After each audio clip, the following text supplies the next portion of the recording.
اے پیغمبر صلی اللہ علیہ وآلہ وسلم، لوگوں سے کہہ دو کہ میرے پاس وحی آئی ہے کہ جنوں کی ایک جماعت نے اس کتاب کو سنا تو کہنے لگے کہ ہم نے ایک عجیب قرآن سنا جو بھلائی کا رستہ بتاتا ہے، سو ہم اس پر ایمان لے آئے، اور ہم اپنے پروردگار کے ساتھ کسی کو شریک نہیں بنائیں گے، اور یہ کہ ہمارے پروردگار کی شان بہت بلند ہے، وہ نہ بیوی رکھتا ہے نہ اولاد،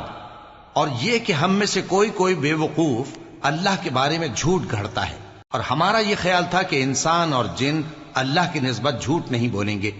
اور یہ کہ بعض بنی آدم بعض جنات کی پناہ لیا کرتے تھے تو اس سے ان کی سرکشی اور بڑھ گئی تھی، اور یہ کہ ان کا بھی یہی اعتقاد تھا جس طرح تمہارا تھا کہ اللہ کسی کو نہیں زندہ کرے گا، اور یہ کہ ہم نے آسمان کو ٹٹولا تو اس کو مضبوط چوکیداروں اور انگاروں سے بھرا ہوا پایا، اور یہ کہ پہلے ہم وہاں بہت